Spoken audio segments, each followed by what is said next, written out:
आज मी गवाराची भाजी साधी आणि सोपी पद्धतीने बनवणार आहे. त्याच्यासाठी तीळ टाकले आहे. 3-4 तडतडीत झालेले आहे तीळ काढून घेऊ. छानपैकी मी गवार सुद्धा उकळायला ठेवले होते. छानपैकी आपले गवार सुद्धा उकळलेले आहे. पाणी आपण ठेवलेलं नाही आहे. सर्व पाणी आटू दिलं आहे. छानपैकी आपण कढई ठेवलेली आहे. जिरं सुद्धा झाला. आता कांदा सुद्धा टाकून देऊ.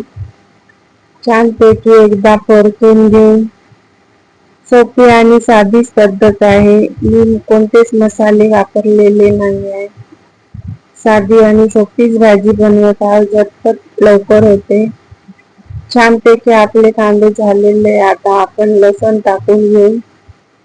छानपैकी त्याला परतून घेऊ आणि थोडस शिजू देऊ.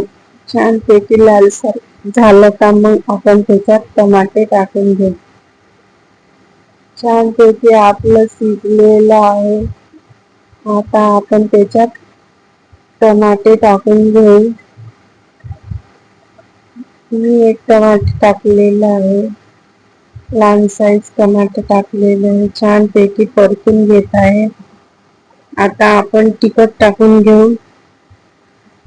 तिखट टाकून तुमच्या आवडीनुसार तुम्ही तिखट टाकू शकता. कारण की मी थोडस जास्तच तिखट टाकत आहे. कारण की मी तीळ टाकत आहे.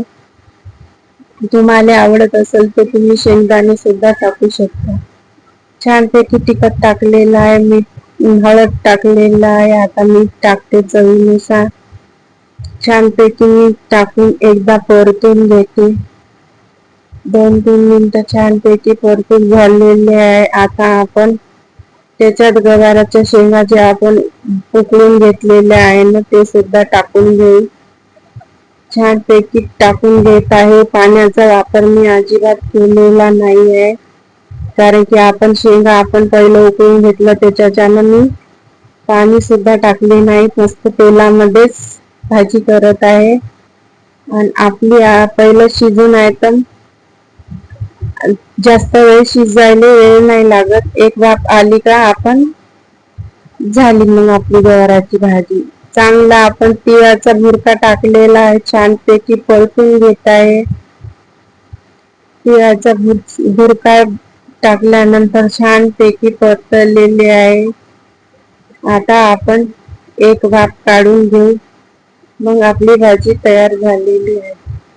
छानपैकी आपली भाजी परतन झाली आहे. आता झाकण ठेवून गॅसची पॉवर कमी करून एक वाफ काढून घेते.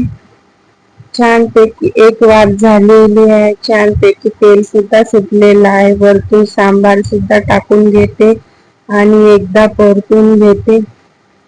छानपैकी आपली भाजी झालेली आहे. साधी सोपी आणि लवकरात लवकर ही भाजी होते आणि चवीला सुद्धा छान सुद्धा लागते. जर माझी रेसिपी आवडली असेल तर चॅनलला सबस्क्राईब करा, लाईक करा. छानपैकी आपली भाजी झालेली आहे. आता आपण काढून घेऊ. पहा किती सुरेख दिसते. छान दिसतंय ना. धन्यवाद.